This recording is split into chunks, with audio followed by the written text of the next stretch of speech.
જય શ્રી કૃષ્ણ બધાઓને. ભક્તજનો, આપણે જેમ આગળ ચોથા ભાગમાં વાત કરી તેમ આ બાજુ હસ્તિનાપુરના રાજા ગંગા કિનારે આવ્યા છે અને ગાંગેવ પણ ત્યાં રમતા રમતા ઉપર રમે છે. વૈશંપાય રાજા બોલ્યા, જન્મેજય રાજા તમે સાંભળી અને શાંતિપૂર્વક સાંભળો. વૈશંપાય એણી પેર બોલ્યા, સુણ જન્મે જય રાય, વિસ્તારી તુજને સંભળાવું આદ પર્વ મહિમાએ. 5 વર્ષનો પુત્ર જ થયો ગાંગેવ ગંગા તન, તેવે સમય રમવાને આવ્યો ગંગા તટ રાજન. 4 ક્ષોણી સૈન્ય સાથે 2 પ્રધાન નદી કિનારે રમત રમવા ધારણ કર્યું અભિમાન કે જે રાજા છે એ ગંગા કિનારે રમવા આવ્યા છે. પૃથ્વી વિશે ભોમ દટાવ્યો 100 ગજ ઊંચો સાર, તે પર 9 ગજ નિશાન ઘાલ્યું રાયે કર્યો ઉચ્ચાર. એમને ગંગા કિનારે ધરતી ઉપર મોહબ 100 ફૂટ ઊંચો, 100 ગજ એટલે 100 તરી 300 ફૂટ ઊંચો એમને મોહબ એક લકડું ઊંચું કરાયું છે અને તેની ઉપર એક ધજા ફરકાઈ છે. એ ઉપર 9 ગજની ધજા રાખી છે અને રાયે ઉચ્ચાર કર્યો છે, આદેશ કર્યો છે કે 1 બાણથી આ નિશાન જે છે એના કટકા કરે, જે 3 શિરપાવ આપો તેને સારો રીજે અંતકરણ. હું એને સારો શિરપાવ આપું, જે પણ 1 બાણથી આ જે 9 ગજની ધજા છે એના 3 ટુકડા કરે તો એને સારો એવું હું એને શિરપાવ આપું. આવી રીતે રાજા એના પ્રધાનો સાથે સેના સાથે રમવા ત્યાં આવેલા છે. એટલે ઉઠ્યા સેનાપતિ, ત્યાં પોતે કર્યો મનસૂબો, ત્યાં ગાંગેવ જળથી નીકળી જોવાને અળગો ઊભો. આ બાજુ સેનાપતિ મનસૂબો કરીને 3 ટુકડા કરવા ઊભા થયા છે અને આ બાજુ ગંગાજીના જળમાંથી ગાંગેવ બારે નીકળી અને ત્યાં જોવા માટે ઊભા રહ્યા છે. ત્યારે સેનાપતિએ બાણ ફેંક્યું, વાયુ વડે ગયો આડું, એટલે ઉઠી પ્રધાન બોલ્યા, પરાક્રમ મારું દેખાડું. સેનાપતિનું બાણ આડું ગયું એટલે પ્રધાન ઊભા થયા કે ઠેરો ઠેરો, હું તમને મારું પરાક્રમ દેખાડું. એમ કહીને એમને પણ બાણ માર્યું, તે પણ આડું ગયું. એટલે ઉઠ્યા શાંતનુ રાજા ભરી સભામાં, બોલ્યા, ખૂંખારી અહંકારધારી, 2 કર નાખ્યા મૂછે, એમને 2 હાથ મૂછે નાખ્યા છે કે તમારાથી કોઈ ન થાય અને તમે બધા આ જો આવી રીતે બાણવળ વિદ્યા કરશો તો મારો ભાવ કોણ પૂછશે. એમ કહીને એમને આયુધ લીધા અને સંતનુ રાજા બોલ્યા કે પરાક્રમ મારું દેખાડું. બળ કરીને બાણ નાખ્યું, વાયુ વેગે ગયું આડું. સંતનુ રાજાએ પણ બાણ ચડાયું અને નાખ્યું, પણ એ પણ વાયરાથી પવનથી આડું જતું રહ્યું. છેટેથી ગાંગેવ જોઈ રહ્યા હતા એટલે એમ ગાંગેવ બોલ્યા કે ન તૂટ્યો નિશાન દોંડો, મિથ્યા નામ ધરાવ્યો મરદનું પણ સૌ રોડી રોડો. આવું ગાંગેવ બોલ્યા છે. પરાક્રમ કે હું તમને એવું હોય તો મારું બતાવું, એમ વિચારી અંતકરણ કરી અને તાકીને ત્યાં ઊભા જ બાણ મારી અને એના નિશાનના 3 કટકા કર્યા. એ જોઈ રાજા વિસ્મય પામ્યા અને કહ્યું કે એ બાળક કોનું છે? જાઓ સેવકો એને અહીંયા તેડી લાવો, એ બાળકને હું મોટું કરું. એ સાંભળીને સેવક ગયા. હળિયો કરતા ગાંગેવે જાણ્યું કે મને પકડી લેશે એટલે નદીમાં પડી ગયા. ગંગાજીને જઈને કહ્યું કે મેં એક નિશાન તોડ્યું છે, માટે મને પકડવા રાજાએ એના સૈનિકો મોકલ્યા છે. ગંગાજી કે કોઈ નહીં હોય બીજું, એ તો તારો બાપ જ આવ્યો હશે. ઝાલવા ગયેલા સેવકે આવી કઈ રાયને વાત, તવ રાજા બહુ પસ્તાયો, ગયો પોતાને ઘેર. એ જે સેવકો પકડવા આવ્યા હતા એમને રાજાને જઈને વાત કરી કે તમે જે બાળકને પકડવાનું કહ્યું હતું એ બાળક તો ગંગાજીના જળમાં જતા રહ્યા. એટલે રાજાને ખૂબ પસ્તાવો થયો. એવો ઘરે આવ્યા છે. એવામાં ગંગાજીએ ગાંગેવજીના વર્ષ ગણ્યા કે 5 વર્ષ તો થયું, આજે 5મું વર્ષ ચાલ્યું કે 5 વર્ષનો પુત્ર મારી જોડે છે. હવે મારે એમના પિતાને મેં વચન આપ્યું છે, એ વચન પ્રમાણે હું એમને આપી આવું, નહીં તો વિનાશ થશે.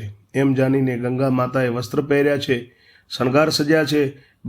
ગાંગેવને પણ શણગાર સજાવ્યા છે અને ગાંગેવને આંગળી પકડાવી છે અને મા ગંગા ગાંગેવને લઈ અને સંતનુ રાજાના ઘરે આવ્યા છે, એમના ભુવને આવ્યા છે. એમને રાજા ગાંગેવની સામે એમના પુત્રને ઊભા કર્યા અને ગંગામાં બોલ્યા છે કે હે પતિદેવ, આ પુત્ર તમારો, હવે હું વિદાય થાઉં છું. સંતનુ રાજા કહે કે પુત્ર ઉછેરો અને મારા ઘરે આવીને તમે વાસ કરો. ગંગામાં બોલ્યા કે મને રાખવી હોય તો આ પુત્રનો તમે નાશ કરો. સંતનું કહે કે કંઈ વાંધો નહીં, તમે જાતા રહો, આ પુત્રનો તો મારાથી નાશ થશે નહીં. એટલે ગંગાજી વિદાય થયા. ગાંગેવજીને ખોળામાં લીધા અને વેમ મનમાં પડ્યો છે. બોલ્યા કે બેટા, આજ ગંગાને તટે તું હતો કે બીજું કોઈ હતું કે મને? રાજા બોલ્યા છે. ગાંગેવ કહે કે નિશાન તોડ્યું એ પિતાજી મોજ હતો. એ સાંભળી અને સંતનું ખૂબ પ્રસન્ન થયા કે જરૂર આ પુત્ર મારું નામ રાખશે. એવા સમયે ત્યાં સામે આવી અને પરશુરામ ઊભા રહ્યા છે. પરશુરામ દરબારમાં આવ્યા છે. રાજાએ એમને ઉઠીને આદર દીધો. હે પ્રભુ, અશરણા શરણ તમને મારા કોટી કોટી નમન છે, પધારો પ્રભુ. ગંગાનંદન પણ તેમને પાય પડ્યા છે અને એમને કોટી કોટી પ્રણામ કર્યા છે. એ જોઈ પરશુરામ ખૂબ આનંદ પામ્યા અને પરશુરામે કહ્યું કે પુત્ર ઘણો હોશિયાર છે. સંતનું રાજા તું મને એને સોંપી દે તો હું એને અપરંપાર વિદ્યા ભણાવું. સંતનું રાજા કહે, હે પ્રભુ, હે પરશુરામજી, આ પુત્ર તમારો જ છે, કંઈ વાંધો નહીં, આપ સુખપૂર્વક લઈ જાઓ અને આપ એમને ભણાવજો. પરશુરામ એને અને કે હે ગુરુજી, આપને મારા પુત્રને શિષ્યનું દીક્ષા આપો. ગાંગેવજીને તેડી અને પરશુરામ એમના મઠમાં લઈ આવ્યા છે. એમને ભણાવી ગણાવી પૂર્ણ ભણાવ્યા છે, બાણાવળી બનાવ્યા છે અને એકદમ પૂર્ણ ભણાવી ગણાવી બાણાવળી બનાવી અને સંતનુ રાજાને પાછા સોંપ્યા છે. પછી પુત્ર અને પિતા બંને જ રહ્યા છે. બંને અલગ અલગ મહેલોમાં રહે છે, ખાય પીએ આનંદ કરે છે, ભોગવે સુખ સાહેબી ભોગવે છે. એવામાં એક દિવસ સંતનુ રાજા ઘોડે બેસી અને વનમાં ગયા. જ્યાં મચગંદા વસે છે, મચગંદા રહે છે, એ જ જંગલમાં ત્યાં સંતનુ રાજા ઘોડા ઉપર બેસીને ફરતા ફરતા આવ્યા છે. એવામાં એમને કસ્તુરીની સુગંધ આવી. સંતનુ રાજા જાણે કસ્તુરીઓ મૃગ છે અને એની જ સુગંધ આવે છે એટલે એમને ઘોડો દોડાવ્યો છે. તો જો ઘોડો ઝૂંપડી ઉપર આવી અને ઊભો રહ્યો છે. સંતનુ રાજાએ બાણ ખેંચ્યું છે એટલામાં મચગંદા બહાર આવી છે. મચગંદા જ જોઈ એટલે ઓહો, સંતનુ રાજા બોલે, આ તો કોઈ નારી છે. રાજાએ એને પૂછ્યું કે કોણ છો તમે કુંવારી? મચગંદા કુમારી પહેલાં સતયુગમાં કહેતા. મચગંદા કહે કે હું મનુષ્ય જાતિ છું અને હું ઢીમરની કન્યા છું. અયોધ્યા નગરનો વહાણવટી છે મારો પિતા અને મારે માતા સાથે બન્યું નહીં એટલે મને વનવાસમાં કાઢી મૂકી. એ સાંભળી રાજા આનંદ પામ્યા અને ખૂબ ઉલ્લાસ પામ્યા અને બોલ્યા કે ચાલો સુંદરી ઘેર, હું તમને પટરાણી બનાવું.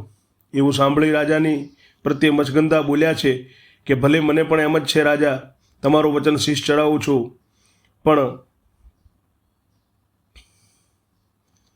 મમ તાત તમ સંગ પરણાવે તો તમે સંગે વરી આવો.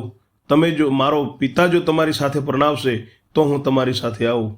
એવામાં રાજા ત્યાંથી નીકળ્યા છે અને અયોધ્યા ગામ આવ્યા છે. ઢીમરનું ઘર પૂછ્યું અને ઢીમરે પ્રણામ કર્યા છે.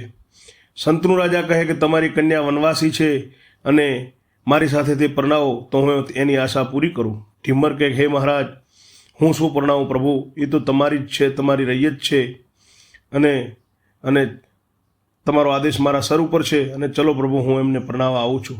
ત્યારે તમસુત ગાંગેવ આવીને વિવાહ કરે તો પરણાવું.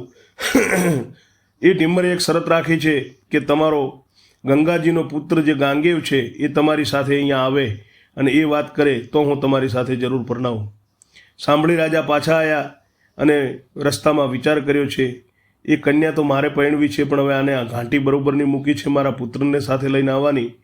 તો પુત્ર પિતાને પરણાવો કહે એ તો પિતાથી તો કેમ રહેવાય? મારે મારો દીકરો પરણાવવાનો છે અને હું એને એમ કહીશ કે બેટા મારે પરણવું, તું સાથે આવ, તો એ તો મારું બેટું કેવી રીતે થશે?